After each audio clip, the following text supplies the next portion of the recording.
ચાલો, લાસ્ટ લેક્ચરની અંદર આપણે પ્રશ્ન 3 સુધીના દાખલાઓ ગણેલા હતા. આગળ વધીએ.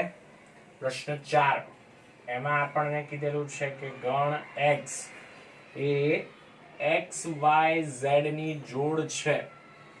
બરાબર છે કે જ્યાં x y z છે પ્રાકૃતિક સંખ્યા છે, સાથે સાથે x વત્તા y વત્તા z છે 10 થવા જોઈએ. x કરતા y મોટા, y કરતા z મોટા. જરા ફરીથી સમજીએ. મારે ત્રણ સંખ્યાઓની જોડ લેવાની છે. સૌથી પહેલા શું લખવાનું? x, પછી શું લખવાનું? y અને છેલ્લે z. કઈ વસ્તુઓનું પાલન થવું જોઈએ? તો ત્રણે ત્રણ પ્રાકૃતિક સંખ્યા ગણ n માંથી હોવા જોઈએ. ત્રણેયનો સરવાળો 10 હોવો જોઈએ. x કરતા y મોટા અને y કરતા z મોટા ચડતા ક્રમની અંદર સંખ્યાઓ હોવી જોઈએ. ચાલો, તો ગણ x ના સભ્યો લખવા બેસીએ. તો પહેલો સભ્ય હું લખી દઉં છું કે 1 છે. પછી એના કરતા મોટી કિંમત છે એટલે આ ગણમાં પછીનો ઘટક છે હોવો જોઈએ 2. સરવાળો 10 જોઈએ છે. 1 + 2 3. તો સરવાળો 10 થાય એ માટે ત્રીજી સંખ્યા શું હોવી જોઈએ? 7. ચાલો, 1 પછી એનાથી મોટી સંખ્યામાં 2 તો લઈ લીધી એટલે હવે હું લઉં છું 3. 1 અને 3 સરવાળો કરીએ તો 4. તો એના પછીની સંખ્યા જે છે એ શું હોવી જોઈએ? સરવાળો 10 થાય એ માટે 6. 1 અને 4 લખી દઈએ. 2 લઈ લીધા, 3 લઈ લીધા, પછી લઈએ છીએ આપણે 4. 1 અને 4 સરવાળો 5. તો સરવાળો 10 થાય એ માટે ત્રીજી સંખ્યા શું હોવી જોઈએ? 5. ચાલો, 1 અને 5 લઈએ તો 1 ને 5 6. પછી સરવાળો 10 થાય એ માટે હોવા જોઈએ 4. પણ ભાઈ આપણને તો શું કીધું છે? x y z કેવા? ચડતા ક્રમમાં. 5 કરતા 4 નાના, આ ચાલે નહીં. બરાબર છે? તો પહેલો સભ્ય 1 હોય એવી બીજી કોઈ કિંમત મળશે નહીં. 1 અને 6 લઈએ તો પછીની સંખ્યા 3. આ સંખ્યા નાની, એ તો ચાલવાનું નથી. ચાલો, તો હવે પહેલી સંખ્યા 2 મૂકીને પ્રયત્ન કરીએ. 2 પછીની સંખ્યા એના કરતા મોટી, તો આને હું લઉં છું 3. 2 + 3 5. તો સરવાળો 10 થાય એ માટે પછીની કિંમત કેટલી હોવી જોઈએ? 5 જેટલી. ચાલો, પછી 2 અને 4 લઈએ તો 2 અને 4 6. પછીની સંખ્યા સરવાળો 10 થાય એ માટે 4. પણ આ બંને તો સરખી થઈ ગઈ. મને શું કીધેલું છે કે મોટી જ હોવી જોઈએ. ઇક્વલ ટુ ની નિશાની અહીંયા આપેલી નથી. તો પહેલો સભ્ય 2 હોય એવી પણ કોઈ કિંમતો મળશે નહીં બીજી. ચાલો, 3 લઈએ તો પછીની કિંમત 4. મોટી જ કિંમત મૂકવાની છે. 3 + 4 7. તો પછીની કિંમત શું હોવી જોઈએ? સરવાળો 10 થાય એ માટે 3. પણ આ કિંમત નાની, ચાલશે નહીં. એનો અર્થ એ થયો કે હવે કોઈ બીજી કિંમત મળશે નહીં. ચાલો, ગણ x આપણને મળી ગયો. પછી ગણ y જે છે એ માટે આપણને શું કીધેલું છે? કે x y z ની જોડ લેવાની છે. કેવી? કે જ્યાં x y z જે છે એ પ્રાકૃતિક સંખ્યા ગણમાંથી હોય અને y જે છે એની કિંમત x - z ના માનાંક જેટલી. પ્રશ્નમાં પૂછેલું છે કે x છેદ y. હવે જો અહીંયા તો અનંત કિંમતો મળશે. બરાબર છે? x અને z નો તફાવત y જેટલો થતો હોય તો હું x અને z ગમે તે લઈ લઉં. બરાબર છે? કે આ ધારો કે 1 અને 5 છે. 1 - 5 -4. માનાંક લઈ લઈએ એટલે +4. આ ચાલે. બરાબર છે? આ 2 લઈ લઉં, આ 8 લઈ લઉં. તફાવત લઈએ તો 2 - 8 -6. માનાંક લઈએ તો 6. અહીંયા તો મને અનંત જોડ મળવાની છે કારણ કે બીજી કોઈ શરત આપેલી નથી. પણ મારે તો શું શોધવું છે? બંનેનો છેદગણ. તો બંનેનો છેદગણ એટલે શું? બંનેમાં આવતા હોય એવા સભ્યો. તો અહીંયાથી જે સભ્યો આ શરતનું પાલન કરે એ બંનેમાં હોવાના જ. બરાબર છે? x માં તો છે જ. આ શરતનું પાલન કરે તો y માં પણ હોવાના. તો x અને y બંનેમાં છે એટલે છેદગણમાં પણ હોવાના. ચાલો, તો અહીંયાથી આપણે ચેક કરીએ કે ભાઈ કયા સભ્યો આ શરતનું પાલન કરે છે. 7 અને 1 નો તફાવત લઈએ તો 6. હું ધન તફાવત લઉં છું. માનાંક છે એટલે ધન જ મળવાનો. વચ્ચેનું પદ 6 નથી. 1 અને 6 નો ધન તફાવત 5. વચ્ચેનું પદ 5 નથી. 1 અને 5 નો ધન તફાવત 4 જેટલો, એટલે સૌથી પહેલો સભ્ય તો કે 1 4 અને 5. ચાલો પછી 2 અને 5 ધન તફાવત લઈએ તો 3, આ કિંમત પણ ચાલે. તો x છેદ y જે છે એની અંદર સભ્યોની સંખ્યા પૂછેલી હોય તો 2 સભ્યો પૂછેલા હોય તો 1 4 5 અને 2 3 5. બરાબર છે. તો આપણને સભ્યો પૂછેલા છે અને આ આપણને આપેલા છે ઓપ્શન ડી ની અંદર. જરા ઝડપથી લખી લઈએ.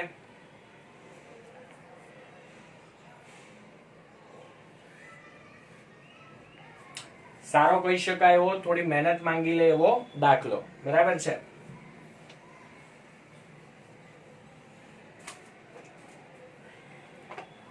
પ્રશ્ન 5 આપણને કીધેલું છે કે a છેદ b ખાલી ગણ, b છેદ c આ પણ ખાલી ગણ. ઓપ્શન એ કીધેલા છે કે a અને c સરખા. ઓપ્શન બી કીધેલા છે કે a જે છે એ c નો ઉપગણ હોય. પછી કીધેલું છે કે c જે છે a નો ઉપગણ હોય. ડી માં કીધેલું છે કે આમાંથી એક પણ નહીં. ચાલો a છેદ b ખાલી ગણ, b છેદ c ખાલી ગણ, તો હંમેશા a અને c સરખા હોય ના, એવું જરૂરી નથી. બરાબર છે. દાખલા તરીકે a બરાબર આપેલા છે 1 2 3, b બરાબર આપેલા છે 2 3 4. સોરી, આમાંથી જુદા જ ઘટકો લેવા છે, ખાલી ગણ જોઈએ છે તો અહીંયા 4 5 6 લઈ લઈએ અને અહીંયા 7 8 9 લઈ લઈએ. બધા ગણ ભિન્ન છે, દરેકે દરેક જુદા જુદા સભ્યો ધરાવે છે. a છેદ b જે છે ખાલી ગણ અને b છેદ c જે છે એ પણ ખાલી ગણ. બરાબર છે. a અને c માં કોઈ સભ્ય કોમન હોય પણ ન પણ હોય. બરાબર છે. તો અત્યારે જોઈએ તો a છેદ b ખાલી ગણ છે, b છેદ c જે છે એ પણ ખાલી ગણ છે. તો a અને c સરખા નથી. a છે c નો ઉપગણ પણ નથી, c છે a નો ઉપગણ પણ નથી, એટલે એકે શરતનું પાલન થતું નથી. બરાબર છે. તમને એવું થાય કે સાહેબ આપણે a અને c સરખા લઈ લઈએ તો ન ચાલે, પણ એવું હંમેશા થતું હોય તો અને તો જ આપણે a અને c સરખા મળે છે એવું કહી શકીએ. a અને c સરખા હોય તો અને તો જ આ શરતનું પાલન થાય છે એવું નથી. તો આ ત્રણમાંથી કોઈ પણ શરતનું હંમેશા પાલન નથી થતું. તો સાચો વિકલ્પ કયો? તો કે વિકલ્પ ડી. એકદમ સહેલો દાખલો. ચાલો એનાથી આગળ વધીએ. પ્રશ્ન 6 આપણને કીધેલું છે કે બે શાંત ગણ a અને b માં સભ્યોની સંખ્યા અનુક્રમે m અને n જેટલી છે. બરાબર છે. છઠ્ઠા પ્રશ્નમાં કીધેલું છે કે a જે છે m જેટલા સભ્યો ધરાવે છે, b જે છે n જેટલા સભ્યો ધરાવે છે. અહીંયા કીધેલું છે કે શાંત ગણ છે. શાંત છે એટલે શાંતિથી બેસે છે એવું નહીં, પણ એના સભ્યોની સંખ્યા ગણી શકાય છે. બરાબર છે. ચાલો હવે શું કીધેલું છે? ગણ એના ઉપગણોની સંખ્યા. તો આના માટે આપણને ખબર છે કે ભાઈ ઉપગણો કેટલા? 2m જેટલા. આના માટે લખીએ તો ઉપગણો કેટલા? તો કે 2n જેટલા. શું કીધેલું છે? એના ઉપગણની સંખ્યા b ના ઉપગણ કરતા 56 જેટલી વધુ. તો b ના ઉપગણની અંદર 56 ઉમેરીએ ત્યારે a ના ઉપગણ મળે. બરાબર છે. વાત ચાલે છે સંખ્યાની. તો 2m બરાબર 2n વત્તા 56. હવે ધ્યાન આપીએ વિદ્યાર્થી મિત્રો, સારો કહી શકાય એવો દાખલો. ચલ કેટલા? m અને n બે. સમીકરણ કેટલા? એક જ. ડાયરેક્ટ કઈ સહેલાઈથી આપણે શોધી શકીશું નહીં. તો આવા સંજોગોની અંદર વધારે મગજ દોડાવ્યા વગર ઓપ્શન પરથી જ આગળ વધીએ. m અને n જે છે એ નક્કી કરવાના છે કે કેટલા છે. ચાલો તો આમાંથી કઈ કિંમત માટે સમાધાન થાય છે ચેક કરી લઈએ. ઓપ્શન એ લઈએ જો તો દરેકે દરેક માટે આપણે લખી જ દઈએ કે ડાબી અને જમણી બાજુ શું મળે છે. ઓપ્શન એ માટે લખવા બેસીએ તો 7 મૂકીએ 2 ની 7 ઘાત. બરાબર છે. 2 4 8 16 32 64 128. પછી 6 મૂકીએ તો 64 વત્તા 56 એટલે 64 ને 6 70 ને 120 સરખા નથી એટલે ઓપ્શન એ સાચો નહીં. હું શું કરું છું, વિકલ્પમાંથી કિંમત મૂકું છું m અને n ની. જ્યાં ડાબી અને જમણી બાજુ સરખી એ મારા માટે સાચો જવાબ. બી જે છે 6 અને 3. 6 મૂકીએ તો 2 ની 6 ઘાત એટલે 8 ને 8 વડે ગુણીએ એટલે કે 64. 2 4 8 16 32 64. ચાલો અહીંયા 3 મૂકીએ તો 2 નો ઘન 8 વત્તા 56 એટલે કે 64.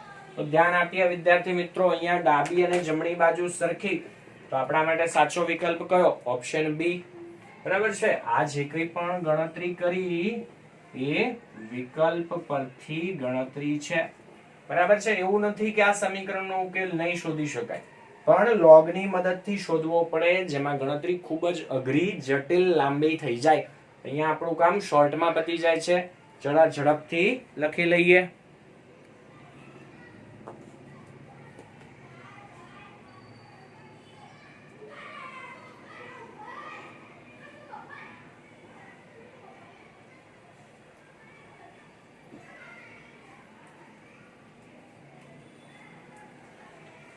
ચાલો એનાથી આગળ વધીએ.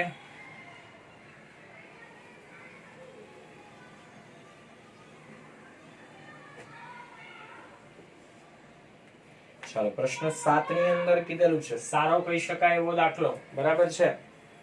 એક કારખાનાની અંદર 70% લોકો વિભાગ એ માં કામ કરે છે, તો એની અંદર કેટલા ટકા લોકો? તો કે 70% લોકો કામ કરે છે. 64% કામદારો બી વિભાગની અંદર કામ કરે છે. જો x% કામદાર બંને વિભાગમાં કામ કરતા હોય, એમાં પણ છે અને બી માં પણ છે, એટલે કે a છેદ b જે છે આપણને શું કીધેલું છે? x% જેટલું. તો આપણે નક્કી કરવાનું છે કે x જે છે એના માટે આપેલ વિકલ્પોમાંથી કયો વિકલ્પ સાચો. પહેલા માટે મળેલું છે કે x જે છે 34 કરતા વધુ, બીજામાં મળ્યું કે x જે છે 64 કરતા નાના, ત્રીજામાં છે 34 અને 64 ની વચ્ચે, અને d જે છે એમાં કીધેલું છે કે એક પણ નહીં. ચાલો હવે એક વસ્તુ સમજીએ. a છેદ b જે છે એ શું દર્શાવે છે? એમાં પણ હોય અને બી માં પણ હોય. તો મહત્તમ સભ્યો મને ક્યારે મળે? અહીંયા 70 સભ્યો છે, અહીંયા 64 સભ્યો છે, તો a છેદ b માં મહત્તમ ક્યારે મળે? આ 64 એ 64 આમાં પણ હોય ત્યારે. તો a છેદ b ની મહત્તમ કિંમત તો આપણે ડાયરેક્ટ જ લખી શકીએ કે a છેદ b નું મહત્તમ મૂલ્ય જે છે આપણે લખવા બેસીએ તો 64 જેટલું. ક્યારે? જ્યારે બી ના તમામ સભ્યો એમાં હોય. સાદી ભાષામાં કહીએ તો મહત્તમ બંનેમાંથી આપણે a છેદ b માં મહત્તમ સભ્યો જોઈતા હોય તો નાની કિંમત હોય એ મને મળે. દાખલા તરીકે એમાં 10 સભ્યો છે અને બી માં 20 સભ્યો છે, તો જો આ 10 સભ્યો છે એ ગણ બી ની અંદર આવી જતા હોય તો a છેદ b ની અંદર મને 10 સભ્યો મળે. a છેદ b એટલે શું? એમાં પણ હોય અને બી માં પણ હોય. 10 કરતા વધારે તો મળવાના જ નથી, અહીંયા કઈ સભ્ય જ નથી 10 થી વધારે, તો મેક્સિમમ 10 જેટલા જ મળે. અને મેક્સિમમ ક્યારે મળે? 10 એ 10 બી ની અંદર સમાઈ જતા હોય ત્યારે. તો હવે પછી a અને b ગણ આપેલા હોય, a છેદ b માટે મારે મહત્તમ કિંમત જોઈતી હોય તો કેવી રીતે મળશે? a અને b માંથી જે નાની કિંમત હોય તે. બરાબર છે. ચાલો હવે વાત કરીએ મહત્તમ કિંમતની. તો મહત્તમ કિંમત તો આપણે લખી દીધી. હવે વાત કરીએ ન્યૂનતમ કિંમતની.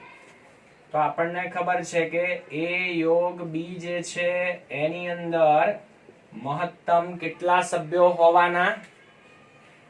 100% જેટલા. બરાબર છે. ચાલો હવે સાથે સાથે એક બીજી વસ્તુ પણ સમજીએ. a યોગ b જે છે એની અંદર સભ્યોની સંખ્યા લખીએ તો a ના સભ્યો વત્તા b ના સભ્યો માઈનસ a છેદ b ના સભ્યો. ખૂબ જ અગત્યનો ટોપિક વિદ્યાર્થી મિત્રો, ખાસ ધ્યાન આપજો. એક ઉદાહરણથી પહેલા સમજીએ કે y જે છે 10 પ્લસ x જેટલા છે, તો x ની કિંમત વધે એમ y ની કિંમત ઉપર શું અસર થશે? દાખલા તરીકે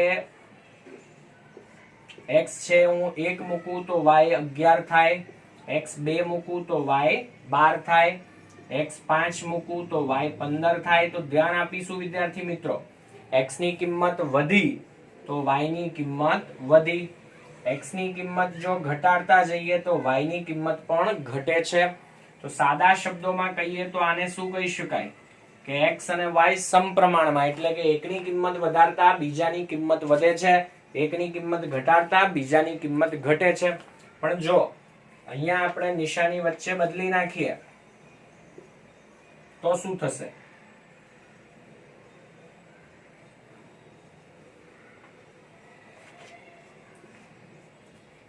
એક મૂકું તો 9, 2 મૂકીએ તો 10 - 2 8, 5 મૂકીએ તો 5, 10 મૂકીશું તો 0. તો ખાસ ધ્યાન આપીશું, x ની કિંમત વધી એમ y ની કિંમત શું થતી જાય છે? ઘટતી જાય છે.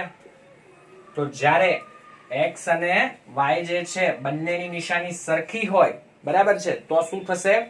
એકની કિંમત ઘટે ત્યારે બીજાની કિંમત ઘટે, એકની કિંમત વધે ત્યારે બીજાની કિંમત વધે. પણ નિશાની જુદી જુદી તો એવા સંજોગોની અંદર શું થાય છે? એક વધે તો બીજું ઘટે. તો જ્યારે આ મેક્સિમમ હોય ત્યારે આ કેવા હશે? ન્યૂનતમ. આ ઘટે ત્યારે આ વધે. કેમ? તો કે નિશાની માઇનસની. જો પ્લસ હોત તો શું થાત? આ ન્યૂનતમ હોત ત્યારે આ ન્યૂનતમ, આ મહત્તમ હોત ત્યારે આ મહત્તમ. પણ હાલ નિશાની કેવી છે? વિરુદ્ધ. એટલે આની કિંમત ઓછામાં ઓછી હોય ત્યારે આ કેવું? મેક્સિમમ મળશે. ચાલો, તો a યોગ b જે છે એના સભ્યોની અંદર આપણને ખબર છે કે મેક્સિમમ કેટલા? તો કે 100%. 100% a અને b માં થઈને આવી જતા હોય, કારણ કે ટકા છે, ટકા 100 કરતા વધારે તો હોવાના નથી, બરાબર છે. a ની અંદર ટકાવારીની વાત કરીએ તો કે ભાઈ 70%, b ની ટકાવારીની વાત કરીએ તો કે 64%, a છેદ b જે છે x ન્યૂનતમ, મહત્તમ તો કે ભાઈ મને મળી ગયા છે 64 જેટલા. ચાલો, તો x ન્યૂનતમ આ બાજુ લઈ લઈએ, 70 + 64 સરવાળો કરી દઈએ તો 4 7 ને 6 13 પ્લસ 100 આ બાજુ જશે તો માઇનસ, બાકી શું રહ્યા? 34. ન્યૂનતમ કિંમત 34 જેટલી, એટલે કે x ની કિંમત 34 કે એના કરતા મોટી, અને મહત્તમ 64 એટલે કે 64 કે એના કરતા નાની. બંનેને ભેગા કરીએ, હું એમ કહું કે સંખ્યા 10 કરતા મોટી હોવી જોઈએ અને 20 કરતા નાની હોવી જોઈએ. તો કઈ સંખ્યાઓ લઈશું? 10 અને 20 વચ્ચેની, બરાબર છે. ઇક્વલ્સ ટુ પણ છે તો બંનેનો સમાવેશ કરવો પડે. તો 34 કરતા મોટી અને 64 કરતા નાની એટલે કઈ સંખ્યાઓ? તો કે 34 કે એના કરતા મોટી, 64 કે એના કરતા નાની. 34 થી 64 સુધીની બધી જ કિંમતો આવી જાય. આવો એક બીજો દાખલો ગણીએ તો વધારે સારી રીતે ખ્યાલ આવશે. આ જરા ઝડપથી નોંધ કરી લઈએ.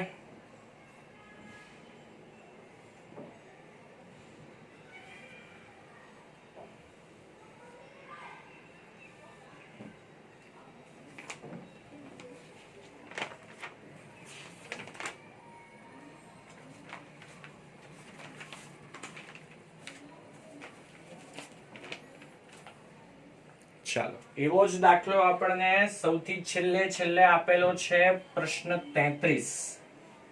અત્યારે કઈ ગણતરી કરી એના જેવો જ, બરાબર છે. એક સરખા બે દાખલા ગણીએ તો જરા સહેલાઈથી સારી રીતે ખ્યાલ આવે. ચાલો, 33 માં કીધેલું છે એક વર્ગના 63% લોકોને ભૌતિક વિજ્ઞાન ગમે છે. તો હું કહી દઉં છું કે ભાઈ એ જે છે એ ભૌતિક વિજ્ઞાન ગમતું હોય એવા વિદ્યાર્થીઓનો ગણ, એમાં કેટલા ટકા? તો કે ભાઈ 63%. બી જે છે એ કેવા?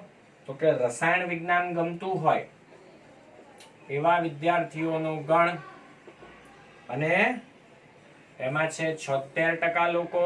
તો હવે બંને ગમતા હોય એવા, એટલે કે a છેદ b ની અંદર x% લોકો છે.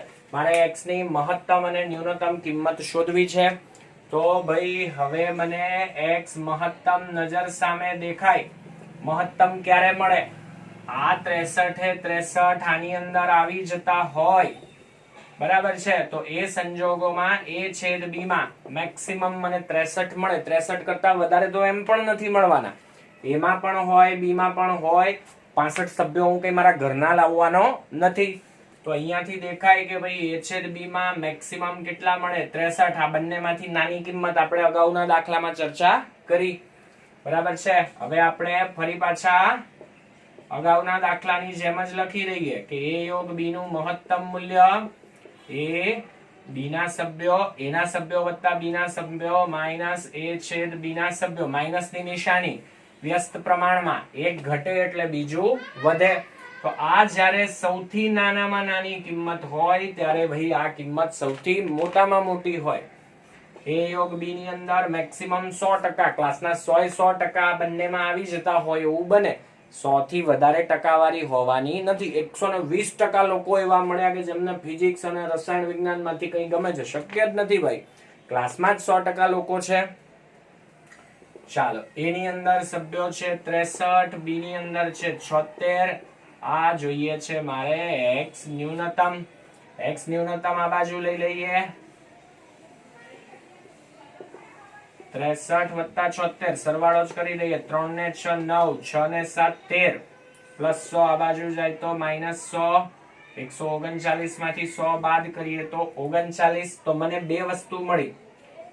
x જે છે ન્યૂનતમ 39, ઓછામાં ઓછા 39 એટલે કે 39 અને એના કરતા વધુ.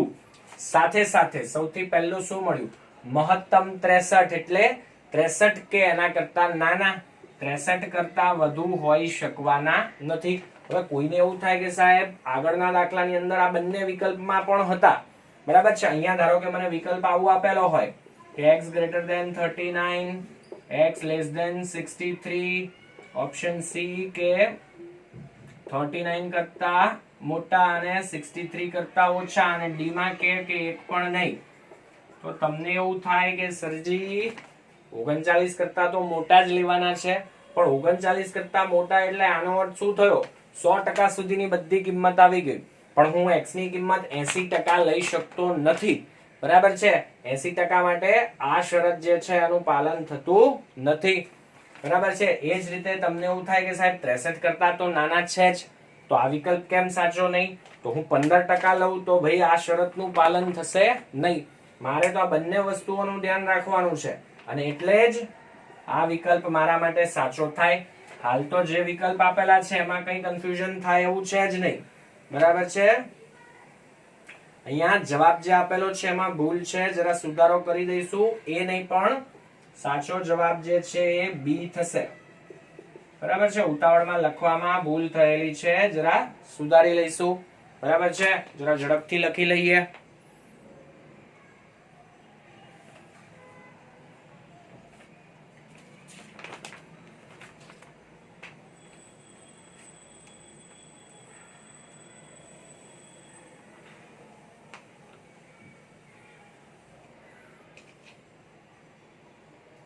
ચાલો, એનાથી આગળ વધીએ. એકાદો નાનો એકાદો સહેલો દાખલો જોઈ લઈએ. ચાલો, ધારો કે 12મો દાખલો, સારો કહી શકાય એવો દાખલો. ચાલો, આપણને શું કીધેલું છે? બે ગણ a અને b માટે 3 ગુણાકારમાં a ના સભ્યો બરાબર 4 ગુણાકારમાં b ના સભ્યો બરાબર 2 ગુણાકારમાં a યોગ b ના સભ્યો. હવે આવા સરખા સરખા પદ આવે ત્યારે એમને k અથવા તો x એવું કંઈક ધારી લઈશું. તો a ને કરતા બનાવીએ તો શું મળે ભાઈ? k ના છેદમાં 3. b ના સભ્યોને કરતા બનાવીએ તો શું મળે? તો કે k ના છેદમાં 4. 4 ગુણાકારમાં છે, આ બાજુ જશે તો ભાગાકારમાં. એ જ રીતે આ બે પદને સરખાવીએ તો a યોગ b ના સભ્યો કેટલા? તો કે k ના છેદમાં b જેટલા. સાથે સાથે રકમમાં બીજી શું વસ્તુ આપેલી છે કે ભાઈ a છેદ b ના સભ્યો 12 જેટલા છે. શોધવાનું છે શું? a યોગ b ના સભ્યો કેટલા? k મળી જાય તો a યોગ b ના સભ્યો મળી જાય. કે 50 મળે તો માંગેલ જવાબ 25 થશે. ધ્યાન રાખીશું કે શોધવાના નથી, મારે શોધવાનું છે શું? એ યોગ બી ના સભ્યો. ચાલો તો આપણે જાણીએ છીએ એ યોગ બી ના સભ્યોની સંખ્યા કેટલી? એ ના સભ્યો વત્તા બી ના સભ્યો માઇનસ એ છેદ બી ના સભ્યો. એ યોગ બી ના સભ્યો કેટલા? કે ના છેદમાં 2 જેટલા. એ કેટલા? કે પ્લસ સોરી કે ના છેદમાં 3, બી ના કે ના છેદમાં 4. એ છેદ બી ના સભ્યો આપેલા છે 12 જેટલા. -12 આ બાજુ લઈ લઈએ તો +12. કે ના છેદમાં 3 વત્તા કે ના છેદમાં 4 પ્લસ કે બાય 2 આ બાજુ જશે તો -k બાય 2. લસા લઈ લઈએ. 3 4 અને 2 લસા મળશે 12 જેટલો. આને 4 વડે ગુણવા પડે, આને 3 વડે ગુણવા પડે, આને 6 વડે ગુણવા પડે.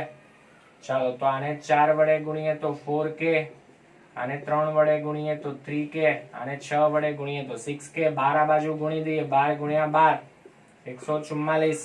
7k માઇનસ 6k એટલે બાકી રહે k. અચ્છા, આ નિશાની જે છે આ માટેની નિશાની જ છે. કદાચ અગાઉ પણ ક્યાંય કરી હોય તો એ માટેની નિશાની છે. બરાબર છે. કે જે છે 144. પણ મારે શું શોધવાનું છે? એ યોગ બી ના સભ્યો કેટલા? k બાય 2 જેટલા. 144 ને 2 વડે ભાગીએ તો કેટલા? 72 જેટલા. તો 12 જે છે એમાં સાચો જવાબ થશે ઓપ્શન સી. ચલો ઝડપથી લખી લઈએ. આજનું લેક્ચર અહીંયા સુધી રાખીએ. ન સમજ પડી હોય એ વસ્તુઓ આની ઉપર મોકલી આપજો. બરાબર છે. ચાલો અહીંયા સુધી રાખીએ.